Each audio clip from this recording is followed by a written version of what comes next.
What's up YouTube? Nate the old school otaku here, and I've got a bunch of anime sitting in front of me because I want to talk about the top 25 anime of all time that I own. Starting with the top 5 today, and if you want to see what all's on the list, stay tuned.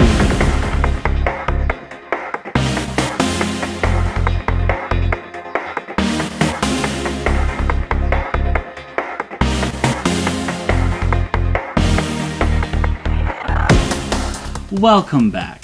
So, over the years, I have amassed a pretty sizable collection of anime, as you can see behind me, and as I've, throughout the course of my channel, kind of shown you guys a lot of the stuff that I've picked up. And over the years, I've seen a lot of anime, and something that it gets asked fairly frequently, and this is in person, outside, or whatnot, a lot of people want to know what my favorite anime and manga is. In fact, a viewer the other week had posted a request wanting to know what is my top 10 anime and manga. Well, I figure we'll start with my top anime, and we'll move on to manga next. I do have a manga shelf. You guys just haven't seen it. It's sitting behind the camera.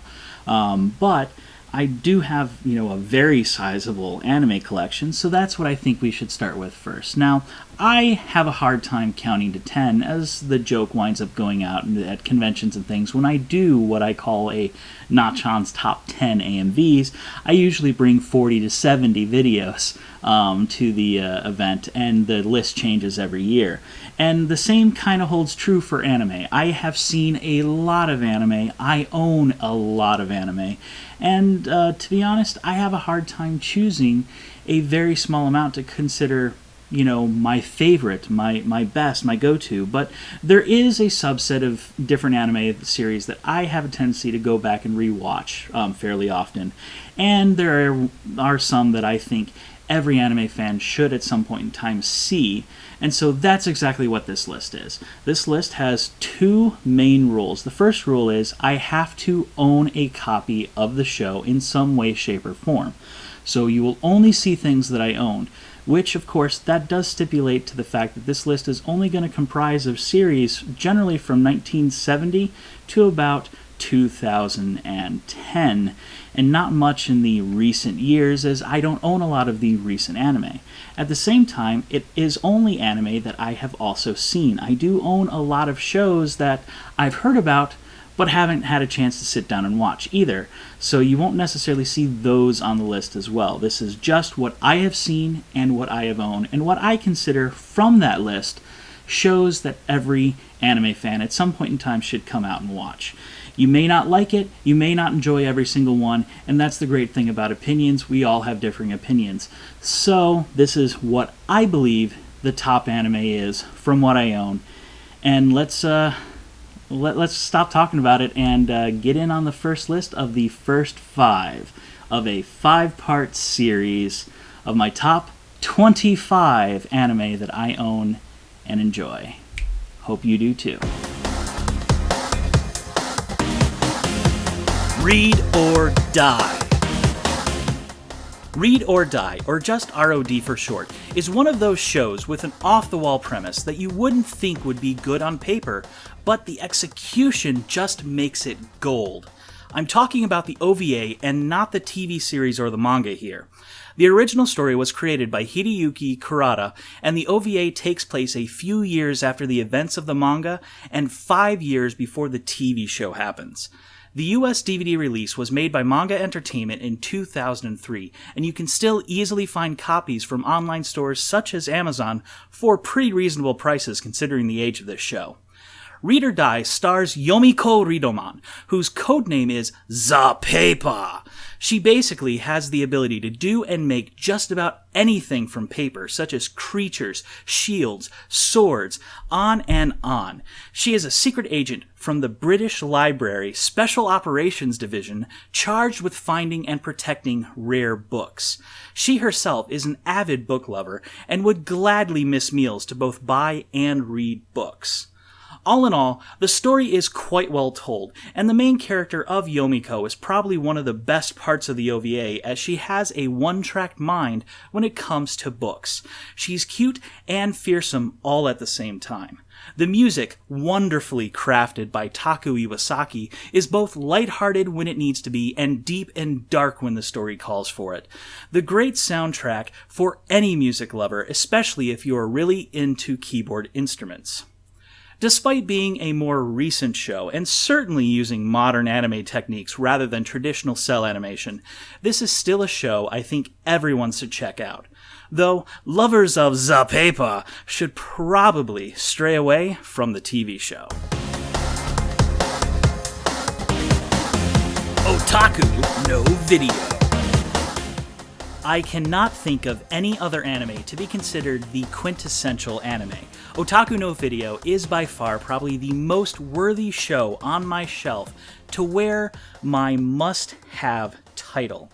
This 1991 anime by Gainax, about Gainax, for Gainax, was released here in the States by Animego in 1993. You can still pick up the DVD release for a great price on Amazon. Plus, a few months back, there was a Kickstarter campaign that I both talked about and backed that was all about a Blu-ray release, so that is coming soon. Otaku No Video is a parody show that is basically Gainax's autobiography. It consists of 2 animated episodes and a number of live-action interviews, which are apparently also parodious.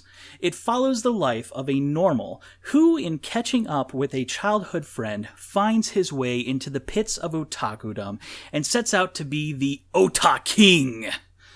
I cannot recommend this show enough, as an anime fan, I cannot imagine not having seen it. The opening theme is iconic, and from time to time, I find myself humming along with the lyrics to Fight Ota King! Future GPX Cyber Formula. Future Grand Prix Cyber Formula, or just Cyber Formula as it is often referred to, is perhaps one of the greatest reimaginings of Speed Racer that I have ever seen. While in reality it isn't a clone or even a retelling, it does have many similar story and character arcs, which does seem to parallel the older racing anime. The story of Cyber Formula is set in a future where formula racing has evolved to the point of needing computer-controlled racing vehicles in order to keep drivers safe on the track from ever-increasing speeds, mental requirements, and physical needs of each driver. It follows the main character Hayato as he joins the Grand Prix as the youngest allowed race driver for a fledgling racing team. I've unfortunately only been able to purchase the original 37-episode TV series produced by Sunrise back in 1991, as it is the only piece of Cyber Formula to receive a US release. You can pick up the complete collection by Bandai for fairly cheap on Amazon on DVD, or if you're looking to spend a bit of dough and don't mind the lack of English subtitles, the Japanese Blu-ray is also currently available on Amazon for little over $300 as of this recording. What really makes Cyber Formula great is the attention to detail and its characters all throughout the length of the storyline. There are 4 OVAs that came after the TV series. Double One is a 6-episode OVA that takes place directly after the TV series. Zero takes place after Double One, and as a Sunrise show that came out the same year as Gundam Wing, it shares a similar system that references the name of Zero. Saga comes after Zero, and along with some character design changes, also brings forward some ethical questions relating to using AI-controlled vehicles in this formula racing setting. Sin is the final animated chapter, and resolves character drama and storyline strings brought up in Saga, and as the final show, it does so with an upgraded audio and visual style, taking in part from using the funds for an 8-episode show for only 5 actual animated episodes. Beyond the TV show and OVAs, the story is continued and expanded via radio dramas and video games. One of the best racing games for the GameCube in my book is from Cyber Formula. There are tons of models, figures, and other items to keep any of your collecting and building habits busy. If you're looking for a racing show or a really good character-focused drama, Cyber Formula is a great choice. Special thanks goes to my friend Dr. Bearsex for getting me into this series. Rujin Z. From the mind of Katsuhiro Otomo, who is best known for creating Akira, comes Rujin Z, a wacky tale of a Japan overrun by the elderly and strapped for both cash and the actual manpower to help take care of them.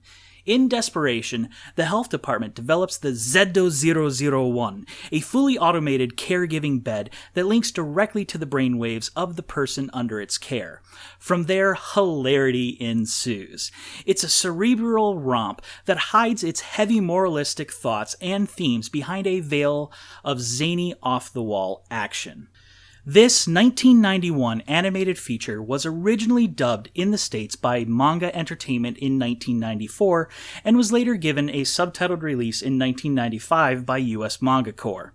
The version I own is a US Manga Corps DVD, and I find it quite hilarious to switch back and forth between the subtitled and dubbed versions, as both have their own take on the story, with the dub being a bit more on the comedic side. You can pick up a copy of your own for pretty cheap on Amazon, and if you don't mind importing from Europe, you can even get a Blu-ray copy, as it contains the same dub as the US version. Macross Plus. Any mecha fan should instantly recognize the title of Macross, or perhaps its better known name here in the States, Robotech. Macross Plus is a 4-episode OVA from 1994 and a theatrical movie edition from 1995 that takes part 30 years after the events of the original Macross series, or the first part of Robotech for those of us in the States who haven't seen the original Macross. It was the first sequel to Macross to follow the official timeline, as Macross 2 was quickly retconned from canon shortly after its release. Taking place on Eden, an Earth colony, the story follows 2 test pilots that are in a competition to see which new Veritech fighter, basically a fighter jet with the ability to transform into a giant robot, will win out and become the new standard model of Veritech fighter used throughout the UN Spacey. There are a lot of similarities with Top Gun, and many AMVs have been made to showcase this. Also, like Top Gun, Macross Plus has a ton of iconic music, as one of the main story points involves an old flame in the singer of Myung, who is the producer for the digital idol Sharon Apple. Fast planes, hot-headed pilots, fistfights, risk-taking, love triangles, and a digital idol with an agenda of her own, Macross Plus makes for a great character drama driven by an epic soundtrack by legendary anime composer Yoko Kanno. I personally prefer the OVA version over top of the movie, as the movie version leaves out a bit of story I find to be essential. You can find yourself a copy in the States by Manga Entertainment on DVD, where the going price is currently on Amazon only half of what it originally was when it first released. Alright, and that comes to the close of part 1 of my top 25 anime of all time that I own for you guys to all sit down and enjoy. Gone through a lot of really good stuff here today, and I can't wait to show you guys the stuff I have coming up in the coming weeks. If you like what you've seen today, I encourage you to go ahead and hit that like button and hit subscribe if you haven't already. It's going to put you front row and center whenever I release new videos. Should be releasing videos nearly every week, so look forward to next week, the next in the series, hopefully, as we continue on there. And if you're curious to see more of my content, you can check out one of my other videos up here in the annotations. And of course, if you do really enjoy what's going on and want to help support me, I encourage you to go ahead and check me out on Patreon and support me there. All of the money coming through from Patreon will help make my videos better by allowing me to purchase, helping me purchase new equipment, and even potentially going out and getting new things. There's tons of interesting, cool levels of support there, so I encourage you to check that out, and I appreciate each and every bit of support that you guys give me. And as always, you know, I want to see what you guys think. So go ahead and follow down in the comments, put down whatever you think. If you don't like any of these, let me know. If you like some of these, have seen them, let me know. We'll sit down and we'll discuss it a bit. It's definitely fun to check and see what everybody else enjoys, because obviously this is my opinion, my list, what I currently own. I may have not seen what you have seen, or I may not own what you own, so it's always cool to check out with that. And of course, I look forward to seeing y'all next week for part 2 as we continue on with the next 5 videos in the list. But for now, guys, that's all I have time for today, so thanks for tuning in, and I'll see y'all next time. This is Nate, the old school otaku, signing out. Later.